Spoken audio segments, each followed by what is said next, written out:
Let's just get right into it with Ashley Davis, Westfront Strategies founding partner and former White House official under President George W. Bush, and MS Now political analyst Juanita Tolliver. She's an NAACP Image Award-winning author. I didn't know that. Congratulations. Thank you. Recently. Thank you. The author of A More Perfect Party and the host of the Archival podcast. I was shook by that. I didn't see that earlier. Welcome back. Thank you. Ashley, I'm going to bring up this headline from our colleague here at MS Now, Kevin Frey. Republicans define victory in Iran as whatever Trump says it is. And he writes, Republicans are eager to tout military accomplishments, including degrading Iran's missile capabilities, but they are less clear on what a victory looks like.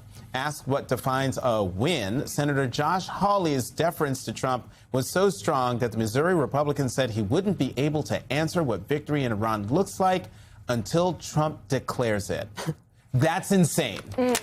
All right, I'm going to take a little bit different position on this one. So I think you that... might be derailing this conversation. Well, no.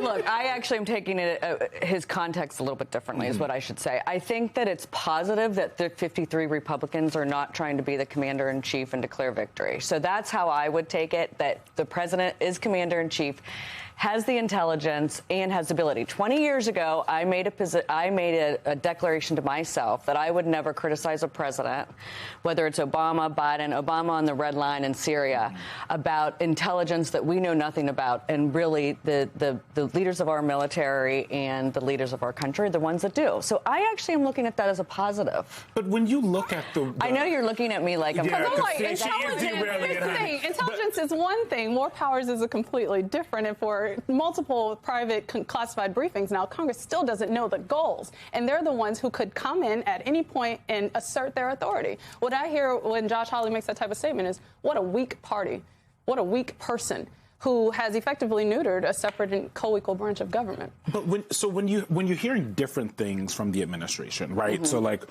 sometimes in one speech, in one sentence, like someone said, Trump is going to be over soon or is it going to be over later? And he was like, you could say both.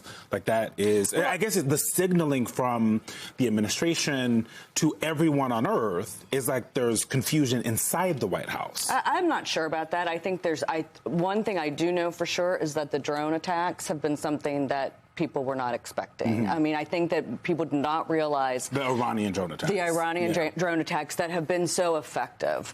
So if you look at the missiles that we're using, and this is a stat that I think is really important, Russia and China have been building and buying 4 million drones a year. The United States have been buying and building 1 million, and I think that that's where we're behind, and this is this new warfare that we truly have right now, that this war, I think, is completely different than we've ever fought before, because our big military strikes in regards to our very expensive, yes, they're really good for destroying some aspects, but the drones, you send 100 of them at one time and 2 or 3 can get through, and they cost $30,000 to make. But when we're talking about knowns and unknowns, no matter how much military might that we have, all of the intelligence that has been publicly reported on is consistent. And that all says, from the Israeli and the U.S. side, and this is contemporaneous intelligence reports that is a compilation of what our intelligence community is concluding, which is that the regime is not in danger of collapse, retains the control of the Iranian public,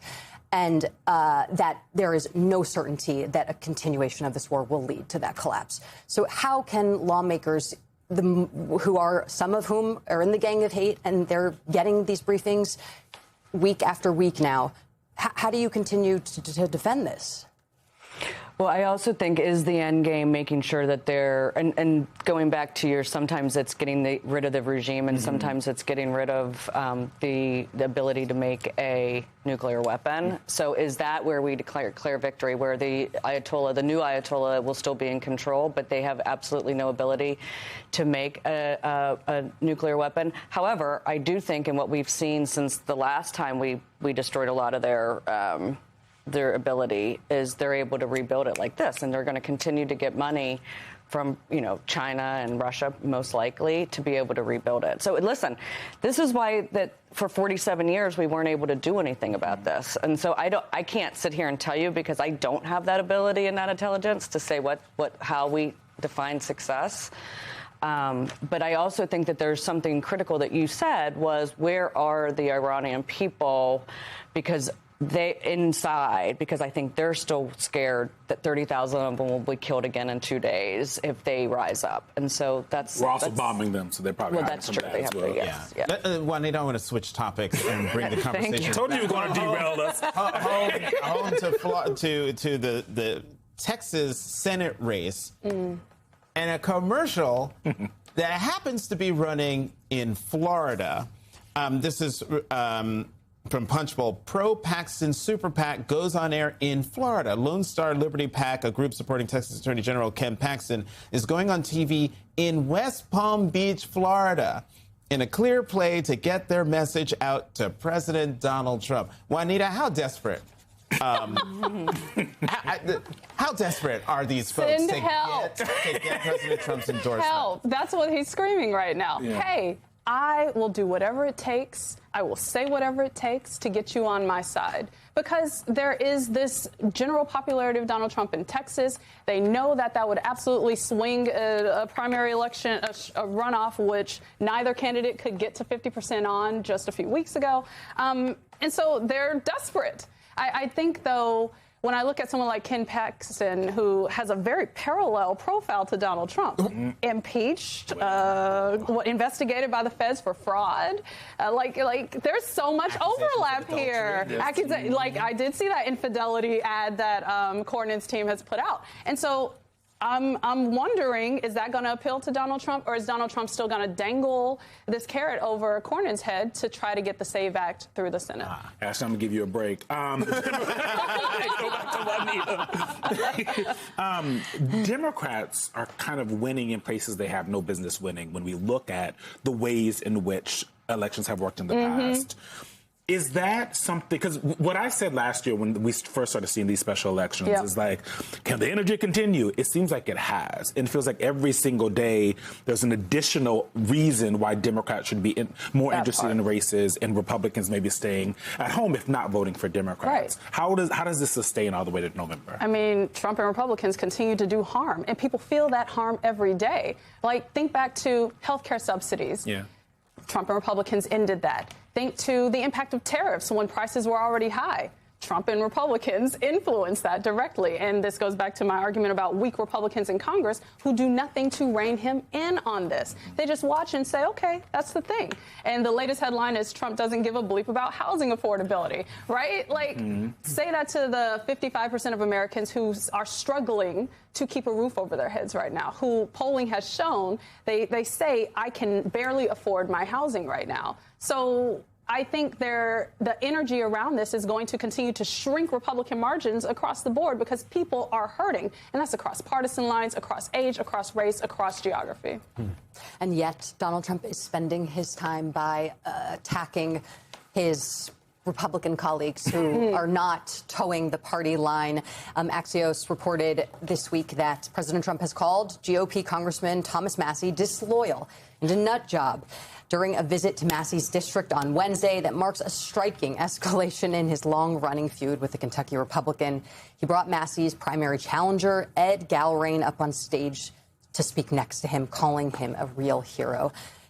Ashley, what does this do to the fabric of the Republican Party when you have the president dedicating his precious time and attention to essentially settling a score with a political adversary in his own party? Well, Massie, let's just be honest, Massie is more a vote for the Democrats right now than he is for the Republicans. And by the way, he is still up in his in the polling, and we're not going to lose that seat. So it is Republicans going to be there. But Massie has defied every single thing, not just that Donald Trump has done, but whether it's the House in regards to trying to get some of their legislation passed. He's been a troublemaker from the beginning. I know, like, back in my political day under Bush, we've done the same thing. I mean, we've taken out people that don't. I mean, remember when we didn't have when Frist came in to the majority leader? I mean, there are times that this happens, but I think what's different is that Trump actually went to the district. But I was surprised he got out of his house and went somewhere. He has $300 million that's going to be used, not all of it, I would think, but in this midterm election to, and by the way, going back to some of your comments, though, and I understand where you're coming from, but Trump won with, over 50% of the vote this time, and the Republican Party, there's a lot of part of the party that still believes in him. So there's a lot of people that still have to fall in line and believe in his policies in regards to where they're representing. And a lot of those people are getting hurt by those policies. And those members of Congress might be losing their jobs because they're following him. But this is what's great about what's great about democracy. If you don't, I mean, this is what happened. This feels to me as 2010 from the other side, right? I mean, where there is a wave, there's people that are tired. There were people tired of Obama's policies. Yeah. This is why I do not believe that one party should control all aspects of the government, because that's when bad things pass that maybe shouldn't. And lots of bad things feel like they're happening to everybody. A lot of Americans feeling that. Ashley Davis and Juanita Tolliver, thank you very much for joining us again on The Weekend.